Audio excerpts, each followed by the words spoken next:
Buenas. Bueno, voy a arrancar con mi presentación y esto es una charla de una historia de amor. Mi historia de amor con las ideas de la libertad. Y tiene 3 capítulos, porque en la medida que uno va estudiando y va profundizando en esto, el romance va surgiendo de distintas maneras. Lo primero que me enamoró del capitalismo y la libertad básicamente fue que es una máquina de sacar gente de la pobreza, que es la máquina de la prosperidad, que es la máquina del bienestar. Pero claro, cuando uno avanza en esta idea, se encuentra con detractores que acusan al sistema de ser injusto. Entonces, el segundo momento del romance arranca cuando uno se empieza a poner a estudiar sobre, básicamente, si el sistema es justo o no. Y uno lo que descubre que no solo que es justo, sino que además es el único sistema que es justo.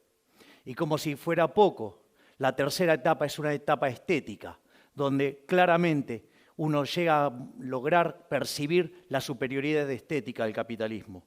Entonces, lo primero que hay que comprender es que la historia de la humanidad es una historia donde básicamente siempre la condición del hombre fue la pobreza. Es decir, hace poco más de 200 años, el 95% de la población del planeta Tierra estaba por debajo de la línea de pobreza extrema, es decir, vivían con menos de $1 diario, ¿sí? Luego llegó el capitalismo, ¿sí? Y ahora, digamos, en un mundo que tiene 7 veces más de personas, porque hemos superado los 7.250 millones de habitantes, ¿sí? Hoy las personas debajo de la línea extrema es menos del 5%. La contracara a esto es un aumento fenomenal de la productividad. Si uno toma la historia desde el año 0 hasta el año 2000, el PBI per cápita se multiplicó por 12,9 veces. Sin embargo, en los años que van entre el 0 y el 1800, solamente subió 40%, todo concentrado justo después del descubrimiento de América. ¿Hasta qué? Hasta que llegó el capitalismo, sí, que generó la revolución industrial, y a partir de ahí, sí, el PBI se multiplicó por más de 9 veces. Es decir, y lo otro que se percibe es una fuerte aceleración del crecimiento en el mundo. Fíjense que entre el 0 y el 1800 el mundo crecía a una tasa del 0,02% en términos per cápita. Durante el siglo XIX se acelera casi 33 veces al saltar a 0,65. En los primeros 50 años del siglo XX se creció al 1,06. En la segunda parte al 2,1% y hoy el mundo crece al 3%. ¿Qué significa esto? Una explosión de crecimiento, una aceleración fenomenal de crecimiento. Es más, si ustedes consideran que las cuentas nacionales subestiman prácticamente 1,15 el crecimiento, hoy el mundo estaría creciendo cerca del 4,15%, ¿sí?, per cápita. Eso significa que a lo largo de 100 años vamos a estar multiplicando el PBI per cápita por 60 veces. Es decir, que en un siglo, ¿sí?, vamos a estar logrando 4,6 veces más de lo que logramos en toda la historia de la humanidad. Y eso se manifiesta ¿en qué? En el ritmo al cual, digamos, se duplica el PBI per cápita. Digamos, originalmente se tardaba 3.466 años, después en el siglo XIX ese número cayó a casi 107, después a 65-74 en la primera parte del siglo XX, en la segunda 33-35 y ahora 23,45, ¿sí? Entonces, ¿dónde está la lógica de esto? ¿Qué es lo que sostiene toda esta magia?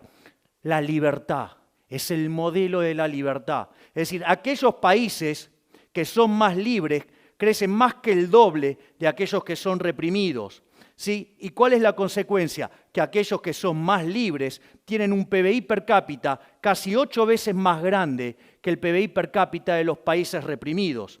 No solo eso, sino que además el decil más bajo de la distribución, es decir, los que peor están, ¿sí?, ganan 11 veces más de lo que ganan los países reprimidos. Y es más, si ustedes se fijan, los del decil más bajo, es decir, los más pobres en los países libres, ¿sí?, tienen el doble de ingreso que el ciudadano promedio, ¿sí?, del país reprimido. Pero como la distribución del ingreso lleva un formato de una chi cuadrado, una log normal, Eso significa que el 75% de la población aproximadamente vive menos que con el ingreso promedio. Con lo cual, acá quedaría bien claro que es mucho mejor ser cola de león que cabeza de ratón. Es decir, es mejor ser el último orejón del tarro en un país libre, ¿sí?, que ser un jerarca en un país reprimido. Es más, no solo eso, sino que además en los países que son libres la pobreza es 25 veces menor, ¿sí? Y no solo eso, sino que además sí, la gente vive más. Entonces, digamos, ¿de qué se sostiene toda esta lógica virtuosa? Son 5 instituciones, las 5 instituciones del capitalismo.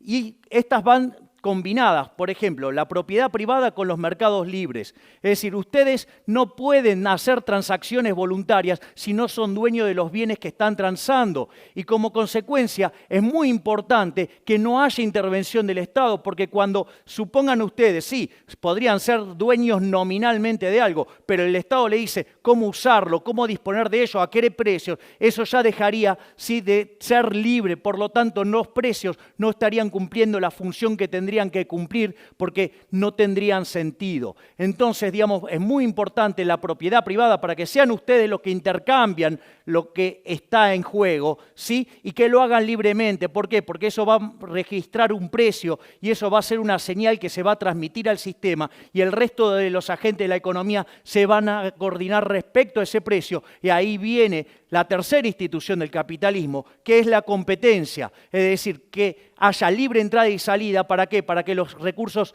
se puedan reasignar entre aquellos sectores donde el precio señala que ahí hay escasez y que hay problemas por resolver, ¿sí? Y como si todo esto fuera poco, aparecen 2 instituciones más, ¿sí? Una es la que tiene que ver con la división del trabajo. Lejos de esa falacia del hombre de paja que se le acusa al capitalismo, que nos quiere de todos iguales, no. Es decir, gracias a Dios somos todos distintos, somos todos desiguales. Y eso permite que cada uno nos especialicemos en aquello que somos relativamente mejores. Algo como que se conoce como la ley de asociación de Ricardo, ¿sí? Eso permite, ¿sí?, que cada uno de nosotros nos especialicemos, ¿sí?, y nos veamos obligados a lo que es la quinta institución del capitalismo, que es la cooperación social. Ustedes no pueden ser exitosos en el capitalismo sin servir al prójimo con bienes de calidad a un mejor precio. Es decir, ustedes podrían odiar al otro. Sin embargo, como su progreso económico y su bienestar material, sí, depende sustancialmente de que su producto sea elegido por el otro, lo tienen que tratar bien aunque lo odien. Es decir, como decía Bastiat, donde entra el comercio, no entran las balas. Por eso, digamos, no tiene sentido esa estupidez de la teoría del derrame. No hay derrame. Desafío al que quiera, ¿sí?, donde la literatura liberal habla del derrame. Jamás hablamos de esto. Porque, a ver, a Steve Jobs, ¿sí?, no se le derramaba nada. Digamos, a Bill Gates no se le derramaba nada. Ni ellos tampoco fueron un derrame de IBM. Digamos, el que gana plata no se le derrama nada. Es decir, acá se basa todo en cooperación social y ustedes solamente pueden triunfar satisfaciendo las preferencias del prójimo. Entonces, pero me vienen después con los nórdicos. No, porque el socialismo de los nórdicos. A ver, vamos a ver qué es de los nórdicos. Por ejemplo, miren estos muchachos. Posición en Doing Business. Miren todo lo bien que están los nórdicos en Doing Business. Miren lo bien que están los nórdicos en libertad económica. Miren dónde están los nórdicos en materia de mercado laboral desregulado. Y miren dónde están los nórdicos en respeto de los derechos de propiedad. Es decir, de socialismo creo que le quedaron solamente los altos impuestos, los cuales además lo empezaron a bajar sustancialmente, por ejemplo, después de que quebraron a fines de los 80. Es decir, que de socialismo solo tiene el nombre, porque en realidad son más pro mercado de lo que la gente se cree. Entonces, una vez que uno tiene esta contundente evidencia empírica, aparece el problema de la desigualdad. No porque el capitalismo es desigual. Bueno, veamos en qué se sostiene toda esa patraña mentirosa, ¿sí? Primero, digamos, el problema en los socialistas que parten de una teoría del valor, que es una teoría del valor estúpida. o sea, llamada teoría del valor trabajo. Es como que ustedes, digamos, para determinar el precio de algo, ¿sí? Ustedes pueden sumar los costos. Es como que, digamos, que uno quisiera, digamos, producir vino en una sociedad, entonces toma el costo de la uva, el costo de la botella, el costo de la etiqueta, el costo del corcho, le pone un margen y con eso vende. Digamos, ¿a ustedes se les ocurre qué puedo hacer con una botella de vino, de ese gran vino, en una sociedad de abstemios? Bueno, me imagino que estará aumentando la producción de vaselina en este mismo momento. Sí, pero digamos, o sea, además sería un mundo tan tonto, sí, que además no habría quiebras. Y yo creo que hay quiebras. Es más, la teoría de la explotación que sale de eso es una estupidez. Porque fíjense esto, si hay algo que caracteriza el progreso tecnológico impulsado por los empresarios, es que ahorra trabajo. ¿Cómo? Está explotando a los trabajadores y utiliza tecnología que ahorra trabajo, es decir, para reducir la explotación. Ahora nos encontramos que en la teoría de la explotación, entonces, en el fondo los empresarios son benefactores sociales. Uy, me parece que los enganché en alguna contradicción. Por eso, digamos, la teoría económica avanzó hacia la teoría subjetiva del valor, donde, digamos, los precios se determinan por las preferencias y la escasez. Y a partir de ahí surge la remuneración de los factores. La remuneración de los factores viene dado por algo que se llama el valor del producto marginal. En el caso del trabajador, ¿sí? Sería el valor del producto marginal del trabajo, es decir, el salario, que se compone de dos elementos. El precio, donde intervienen las preferencias y la escasez, con lo cual a ustedes no les puede ir bien sin servir al prójimo con bienes de calidad a un mejor precio, porque si no hay quiebras y el precio es cero. ¿Sí? Y por otro lado, tiene que ver también con ¿qué? Con la productividad. Entonces, si ustedes generan algo que sirve al mercado, que sirve a la gente, que le arregla la vida a la gente y además son productivos, se van a llenar de plata. Pero está bien que así sea porque van a ser benefactores sociales. Entonces, eso permite ver de qué va la distribución del ingreso. En el fondo, la distribución del ingreso tiene que ver con cómo ustedes lograron servir al prójimo, es decir, cuán eficientes fueron arreglándole el problema a la sociedad. Y cuanto más productivos sean en ello, mejor les va a ir. Es decir, entonces, pero ¿qué hay acerca de la justicia del capitalismo? Entonces, ¿saben qué? Que todos los intercambios son voluntarios. Algo que los que miran teoría del valor trabajo no pueden entender, porque las cosas valen según el trabajo que tienen. Claro, entonces, ¿qué van a intercambiar? Nada. Entonces, yo les voy a contar el caso de una sociedad, ¿sí? Que aparece un chiquito que juega al fútbol y la rompe toda, se llama Messi, ¿sí? Entonces, claro, todos quieren tenerlo a Messi, porque saben, ¿sí?, que si lo tienen a Messi van a ganar todo. Ahora, ¿cuál es el punto? El punto es que Messi, cuando todos lo empiezan a demandar, ¿qué dice? Y yo quiero más plata. A punto tal que me gustaría llevarme por mes 2 recaudaciones del estadio, con lo cual habría que estar duplicando el precio de las entradas. Los únicos que quieren pagar eso son los catalanes. Con lo cual lo contrata el Barcelona, entonces le pega un peludo a todos, o sea, termina siendo campeón por escándalo, se le matan de risa a los madrileños en el propio Madrid, toda una fiesta. Ahora, cuando miran la distribución del ingreso, queda arriba Messi, después los dirigentes del Barcelona y los jugadores del Barcelona, después todos los españoles, salvo los catalanes y por último los catalanes. ¿Alguien podría decir que eso es injusto? Si todos consiguieron lo que querían. Pero vamos a otra sociedad. Supongan que yo subo a un autobús con mi amiga Cristina, que tiene fuertes valores sociales, y se sienta a mi izquierda, y entra de repente un señor con los bolsillos repletos de dinero. Eso a ella le parece tremendamente violento e injusto. Entonces saca un bate de béisbol, le pone en la cabeza y dice, o me das tu dinero o te rompo la cabeza. Entonces el hombre accede gentilmente a darle el dinero y suponiendo que no se la gasta ni en cartera, ni en zapatos, ni en hoteles y cosas por el estilo, ¿sí?, la reparte igualitariamente entre los que estaban en el autobús. La pregunta es, ¿ustedes podrían decir que esa sociedad es más justa? Entonces, lo que hay que ver también es que a lo largo del tiempo la distribución del ingreso va mejorando. Miren lo que era en los 60, ¿sí? En los 80 fue mucho menos desigual, en los 2000 mucho menos desigual. El índice de Gini se viene cayendo estrepitosamente y ustedes miren lo que era la distribución del ingreso en el 2003 y en el 2011. Es decir, que con el correr del tiempo el mundo se va haciendo más igualitario. Entonces ahora nos enfrentamos a la situación de afirmar con todas las letras que la justicia social es injusta. ¿Por qué?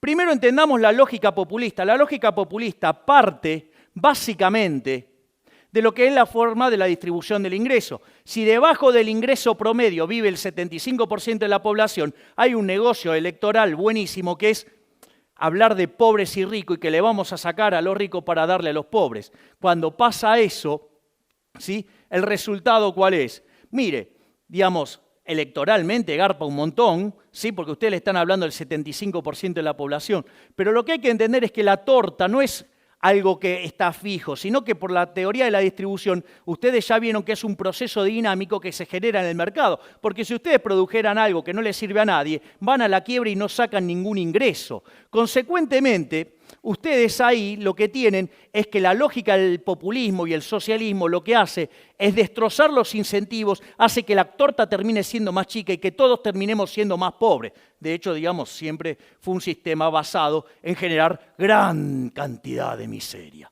Entonces, digamos, ¿qué decía Milton Friedman de estas cosas? Decía que aquella sociedad que priorice la igualdad por encima de la libertad no va a conseguir nada de ambas.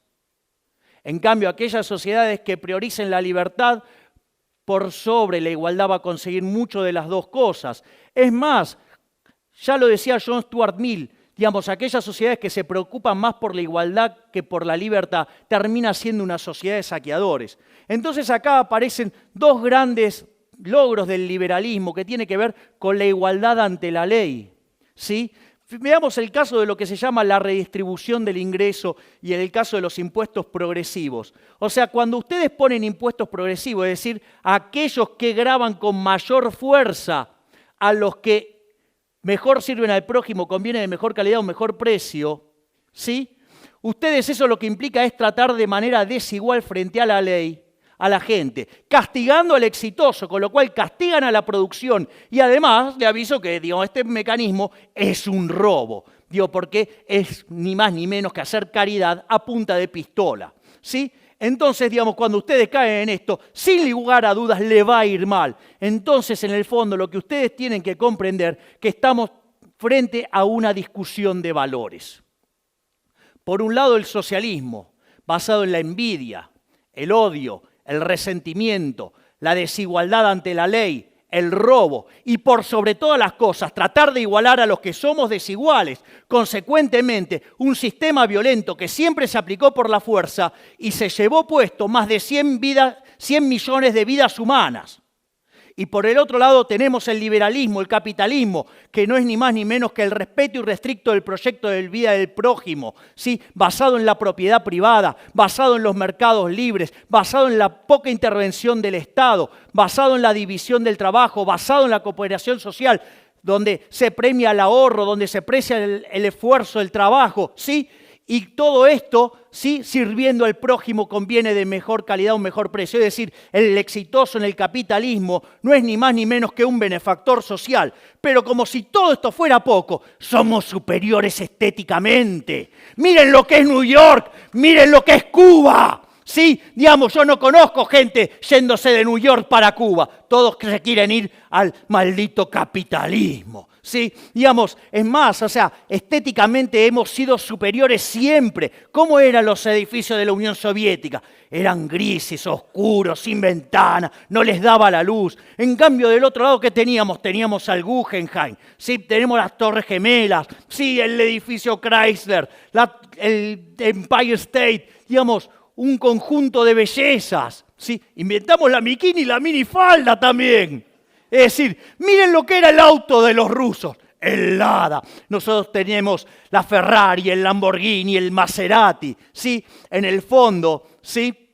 Estamos en una situación donde no solo somos superiores en lo productivo, no solo hemos sacado millones de personas de la pobreza, no solo es el único sistema que es justo, sino que además somos estéticamente superiores. Muchas gracias y ¡viva la libertad, carajo!